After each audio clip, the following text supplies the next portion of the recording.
It's time for the Daily Stand Up Podcast presented by Agile Dad with your host, Lee Henson. Without any further ado, let's get started.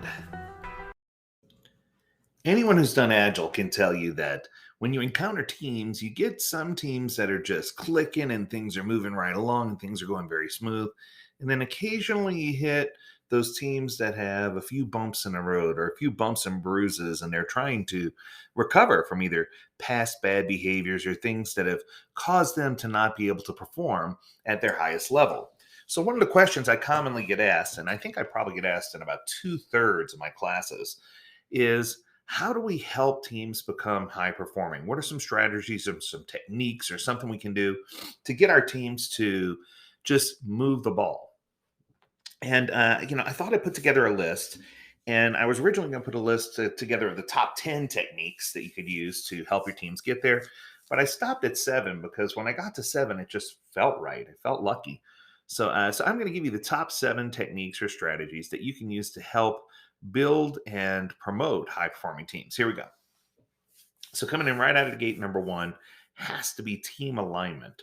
And part of this is aligning people in such a way that they feel like that they can be productive, whether it's allowing them to self-select how their teams are formed so that they can go through the Tuckman model together of forming, storming, norming, performing, whether it's empowering your teams instead of enabling your teams by giving them the tools they need to be successful, but then encouraging them to explore those tools together as opposed to enabling them and doing things for them.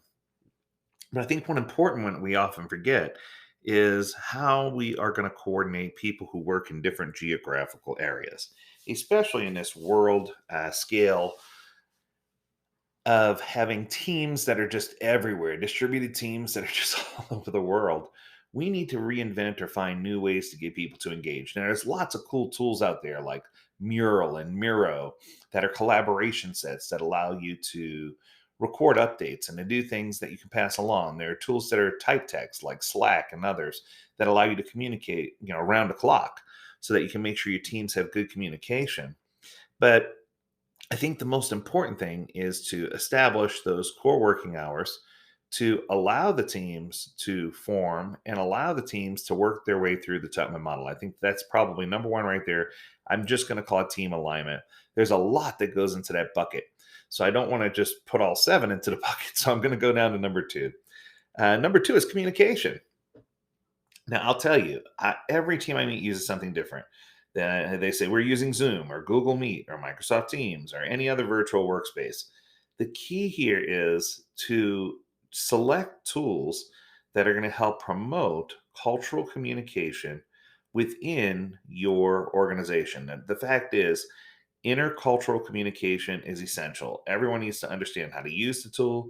Everyone needs to understand how it's structured and what the expectations are. And I think that sometimes we lean on the tools for communication to the point where if we are without a tool, we're without communication.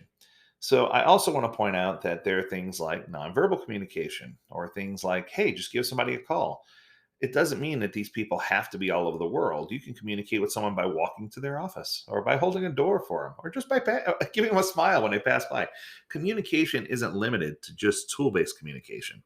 But there's just been hundreds of studies that have found that if you understand communication cooperation, it allows you to build trust within the teams. And if you can build trust, that's going to boost team morale and it's going to allow the teams to really understand the importance of working together, especially if they're in multicultural atmospheres. You need to create this environment of psychological safety and a path where people feel like radical candor is a good thing, a way to communicate. Okay, number three, keep your team small in size. I always hear two pizzas, seven plus or minus two. Scrum Alliance says 3 to 9. What I found is the best team size are usually 5 to 9. Somewhere in that range is usually absolutely best. And I think that if you keep your teams that way and not constantly switch out people, if you keep those teams, if you keep the Avengers assembled, right, that's going to be the best way for your team to ever make it high performing. So you need to start with a small team, but you need to also not just constantly switch people out, right? Okay, coming in four, seamless alignment. One of the things that I I love to talk to teams about is working towards common goals and objectives. I find that not just within the project or program they're working on or the backlog they're working on, but you can also do this when you're trying to align them towards building relationships with each other, or align them towards trying to see the North Star of the entire organization. Or you could use this alignment to help them understand principles of grow and how they can set goals and understand reality and get to where they're trying to be. And I think that sometimes we lose that alignment, and it's just important for us to reconsider how we're aligned. And do we have a North Star? And do we have a vision and strategy for each product or service that we're working on? In other words, do the teams understand the why behind the what? Coming at number 5, cross-functional meetings. This one's interesting. I find that sometimes organizations get so hung up in what the book says and who should be invited in, how they should go about doing things, that they go so far into the letter of the law that they lose the spirit of the law. If I'm going to have meetings within my teams, I want to make sure that we can align and focus on shared goals, that we can have, and not always in all hands, but have alignment across the teams, whether it's release planning and whether it's forecasting or sizing. You want to make sure that you get some type of alignment. And just like it's important to have cross functional teams, you should make an effort to have a small number of cross functional meetings to support those teams, whether it's a scrum of scrums, or whether it's my famous product owner of product owners. There's lots of things you can do to make sure that you have alignment. And I think cross functional meetings is one of them. All right, number 6. Number 6 is probably my favorite of the whole batch. It's to talk about accountability.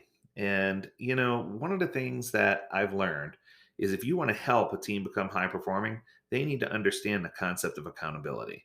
If you're going to empower them and encourage them to do peer review of each other's work and provide constructive feedback, if you're going to align teams in such a way that they can make critical decisions, but that they also have to accept responsibility for those decisions, I think that this is the key. And this might be actually the cornerstone and a linchpin, if you will, the keystone to making teams align and become high performing. Once a team realizes and they stop laying blame, and they stop going through they start going through the responsibility process from Christopher Avery, and they start understanding how to align things, that's when they're going to really discover that as soon as they take on accountability, that they'll see their performance increase. They'll see things get better for the team. They'll see better alignment with individuals. So I think it's just critical and super important that we align around accountability. And then finally, number 7, uh, we need to celebrate success. And I know this sounds silly, but one of the first engagements that I went on where I saw teams reach high performance, it was really, really interesting because it was at a laboratory. It was here in the Salt Lake Valley, and I'm sure he wouldn't mind me saying who it was. It was Nelson Laboratories. And let me tell you, they did not do very much software at all, but everything they did added value to the medical community. And some of it was environmental, some of it was medical. It was just absolutely amazing, some of the stuff that they did. But the thing that I remember the most was every time somebody finished a backlog item and moved it to the done column on their board, the team would cheer and applaud. And at first I thought, this is kind of campy, it's kind of cheesy. But then what I realized was that no, it wasn't. This team genuinely cared. And they got so much work done. And it was just incredibly powerful to see how they celebrated success.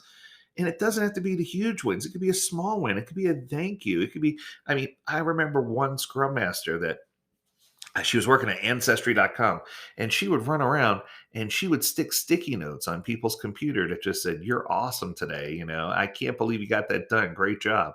And it's just, once again, at first it felt campy, but then I realized that she was being genuine. She meant it. She was being sincere. And as long as you have that sincere intent behind what you're doing, it makes it possible for you to build a team that really understands you, really understands what they need to do, and they end up becoming quite awesome quite quick. All right, so one more time, the 7 tips, rattle through. Number 1, starting from the top, team alignment. That's alignment across time zones, alignment within a team, alignment of skill sets, and alignment of culture. Number 2, communication, selecting the right tools to promote communication and get people on the job faster and get them through so they can start collecting that valuable feedback.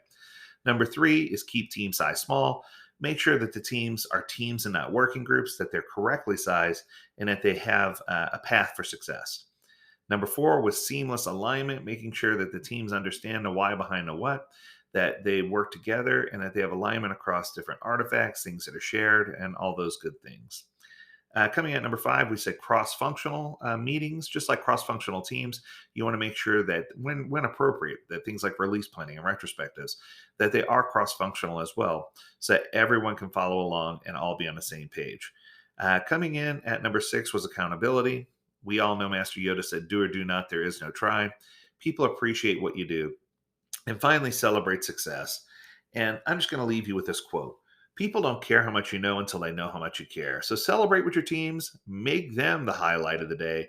And I assure you that if you do those things, that you're going to succeed with Agile. That's going to do it today. I hope that you enjoyed this episode. If you have something you want us to talk about, reach out to us, learn more at agiledad.com. We would love to hear from you. And as always, we encourage you to stay healthy, stay well, and stay agile, my friends. Until next time, do take care.